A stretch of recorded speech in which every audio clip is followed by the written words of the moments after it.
Hey y'all, and we back. So episode 2. Episode 2 is titled Why Would You React to or like the heart eye emojis in the comments on your Instagram. So, shut up please. The title alone, related to something that did happen in the episode related to the therapy sessions, is just a mess. So the entire series is on our two couples, just in case y'all didn't catch that from the first video. So I'm going to do it reverse this time. We did Choma and Paul first the last time. We're going to do Deborah and Jamel first this time.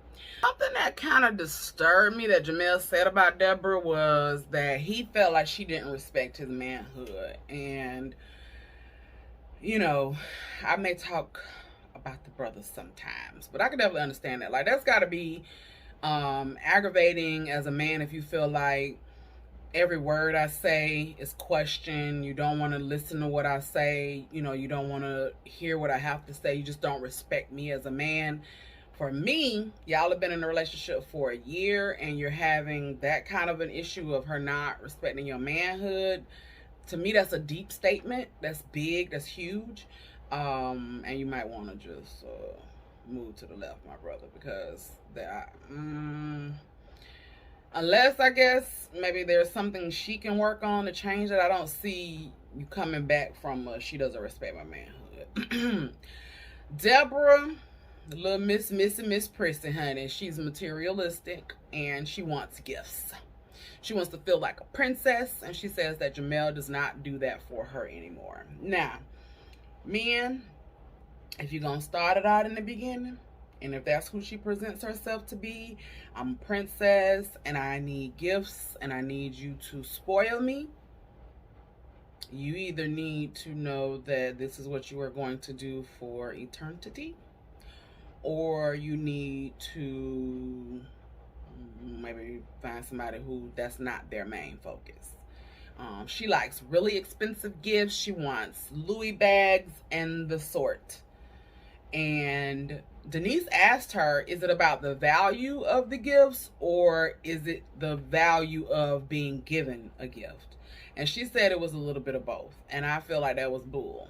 I feel like it's simply about the value of the gifts. I know that in the last episode, she did mention flowers and chocolates, but I feel like if he was giving her flowers and chocolates and, you know, taking her on dates, it would still be about, I'm not getting the big bag. I'm not getting a Louis bag. I'm not getting Fendi or Prada or whatever else in terms of name brands that she wants. And that's real tricky. And I think that was a great question that Denise asked. Is it about the value in the gift or is it the value of being given a gift? And sometimes we get so caught up in the value of the gift that we don't see the value in a gift. And message, you know, that may be something just for people overall to question, but definitely Deborah, girl, Another Deborah aggravated me moment. So Jamel is saying that he's saving for a house, and that is a part of why he's not wanting to spend the money on expensive gifts and bags. And she's saying she wants it all the time. So this is not, you know, in my comment on her about being materialistic, is not because she wants it at any point, because I don't think there's anything wrong with that. Like, if you like name brand things and labels and things, or if you like, you know, expensive items that your man purchases that for you, there's nothing wrong with that. But in what she was saying is she wants it all the time. Probably every time the man get a check or some money, she want an expensive gift. She don't, you know, she focused and emphasized expensive. So her focus is on the value, and that's why I call bull on when she answered Denise's question. And so he's saying he's saving for a house and all of the things is going to come with it. And she's mad at it. She like, well, if you can't afford me, then you just should have said that in the beginning, and you shouldn't have did it in the beginning. Which, like I said, if you start in the beginning and you know this is the type of woman you with, then, you know, be prepared for that and don't try to switch the game up, because she's not going to change being a princess, wanting to be spoiled, wanting to be pampered, wanting you to buy expensive things all the time. So if you started out with that mode, then know that you're going to have to continue it. But at the same time, if you're saying you want to be in a relationship and this is the man you want to be with, if he is actually saving for, he's one said that he hopes that this is his last relationship, meaning that he wants to marry you and you all to build a life together, and he is trying to save for a house for you all, well, for himself, because what I got from part of what they were saying is that he's preparing to move out of his parents' house and purchasing a home, and so he's really in this moment and this time focused on getting a house. And so I just was unclear on how you mad at him. Like, you got a man that has goals, that has a plan, he is building for your future. What you mad for, sis? What? Why are you mad? I don't understand it. I couldn't get it. It didn't make sense to me. And it aggravated me. It honestly and truly did, because it's like, come on now, give him some credit. You know, like, okay, yes, you want an expensive bag, but get a man some credit. Like, to purchase a house, like, you know, a lot of people, I ain't gonna just say men, a lot of people are not thinking in that mind frame. You have someone in a relationship with you that is. Be grateful. The other part that probably added to the aggravation with Deborah was that he is seemingly helping her to pay some of her bills. So he's helping her with some of her bills and saving towards getting his own house. And you mad because he can't buy you a bag when you want it? Anywho, I'm gonna move off that, but I just needed to add that. So Jamel say she is controlling, honey. She wants to control his social media. She, you know, wants to be able to get into his phone and see what's going on. And she said she ain't about to be looking stupid out here in these IG streets, because she sees other girls whose dudes be liking other girls' photos on Instagram, and she laugh at them. And so therefore she is not going to be a person that is going to be laughed at. He also said that she controls basically everything. Like, she wants to tell him how to dress, where they're going to go, what they're going to do. And, you know, he is upset about it. Now, I know we're going to talk about Paul and Shoma later, but one thing that I got to talk about is they say this term called taking a piss. And I had to end up going to look it up and like, what are y'all talking about? You taking a piss, but it apparently means like you can't be serious, you joking, like you taking a piss right now.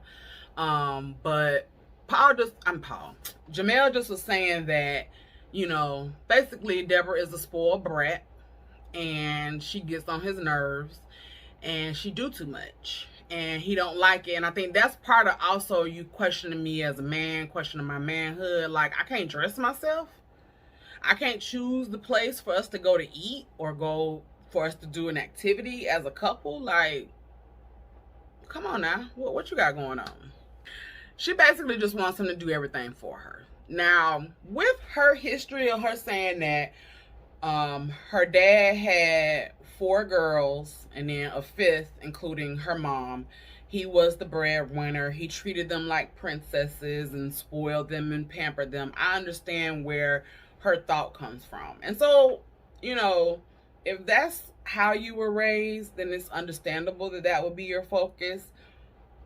But then you probably want to ensure that you're with somebody that is going to definitely be able to do those things. And I guess because Jamel did it in the beginning, for her, it was well, he's going to do this for me. But then he switched it up because his focus is building. He asked her, what does she bring to the table? And she said, that is rude. You don't ask me that. And her thought process is, as the man, you are supposed to get us there. You are supposed to get us into the house. You are supposed to get us to the lifestyle. And then I will help and be the woman to help, I guess, maintain the lifestyle and continue to live the lifestyle. But do not look for me to do anything. Because he was talking about her, I guess, not saving as it relates to the house. And she was like, wow, why would I do that? Why would I be doing that? So it was just kind of like, wow, that's really how you think. Yeah, she's a special one. She is a special one indeed. Bruh. Think twice. So he got pissed and he, got mad, about all the controlling stuff because she doesn't see that there's anything wrong with it, and it just was pissing him off. And so he walked out.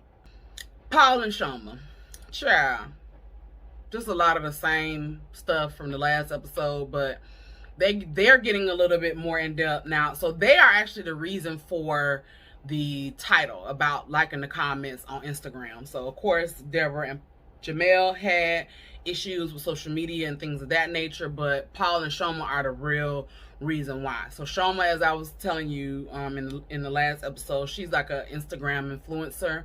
And so Denise asked Paul what he thought was appropriate, because he does not think that Shoma is acting appropriately on Instagram. And she asked him, what does that look like? What does he think is appropriate for social media?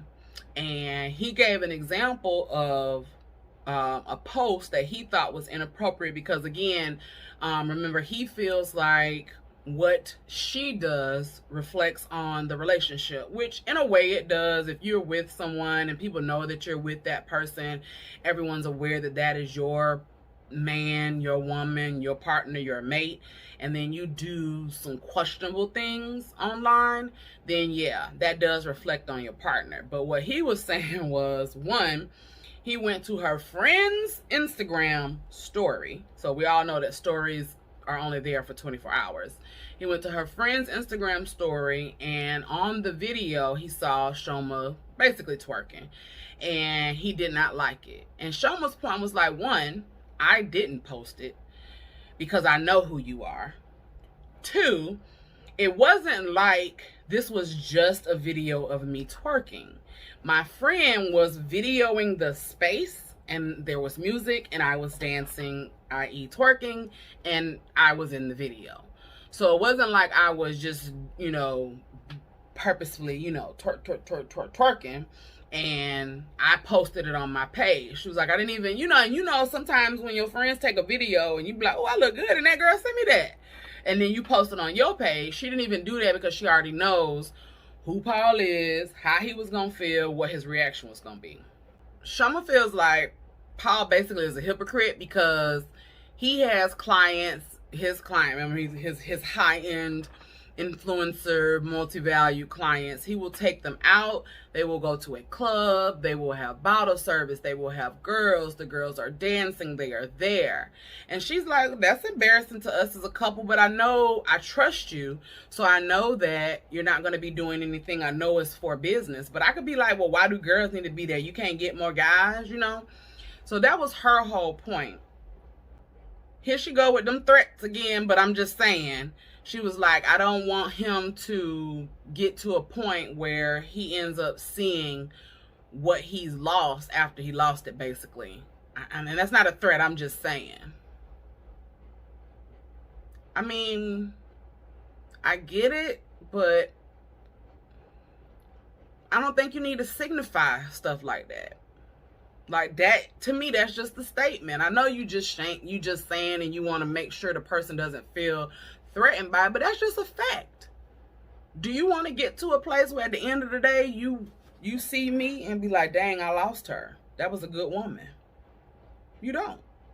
So just period. Again, that comma and no, this is not a threat stuff, she aggravates me with that. All right, now Paul got on my nerve moment. You met this woman. Let me lower, because I'm about to start hollering and ain't nobody to be hollering at. He met Shoma on Instagram, so I'm assuming he slid in her DMs. Met her on Instagram, knows that she's an influencer, knows she's been on these, reality TV shows. But now you want to control her Instagram. So question, because this was part of his problem. So gentleman put a heart eye emoji on her photo, and I'm assuming she commented things, but she commented back to the person on that. She liked the comment and she commented back to that person, and Paul is upset because she liked that. He does not want her conducting herself in that manner. On top of the posting, well, it wasn't her video that she posted, it was her friends, but on top of posting inappropriate videos, he does not want her to do that. He also does not want her basically entertaining guys on her Instagram. But for her, it is, I'm an influencer. I posted a photo, and this person liked it. They commented on my photo, and I just commented back. It's not like I'm trying to get with old boy. And what she said was the reason why Paul was really upset is because he feels like he didn't do enough as her man, because the story behind the hard eye comment is they went out on a date. She wore a nice dress. She said Paul never commented on the dress, never said, babe, you look good, you look beautiful, ooh, girl, babe, I'm gonna take that dress off you when we get home. He didn't say anything to her. They go on their date. At the end of the night, he takes the picture of her in said dress, and she posted on her Instagram. And then she gets comments. And so this person put the heart eye emoji under the date night dress where you as her man haven't commented. And so you are jealous or upset because she's getting attention from another man that you did not give her initially as you should have. And then she said, then after the IG comment, now I'm beautiful in the dress, I look good in the dress. Man, don't do that. That's like, yes, women a lot of times say, well, we don't do this for a man, and that could be true. Like, I just want to go out and I just want to look nice, but it does feel good, especially for your man, and especially on date night, if you put time into the makeup, if you put time into the outfit, and you got cute, and you put the right shoes and the right accessories, you want him to say something. And you want him to say it very shortly after you walked out of the room before y'all leave the house.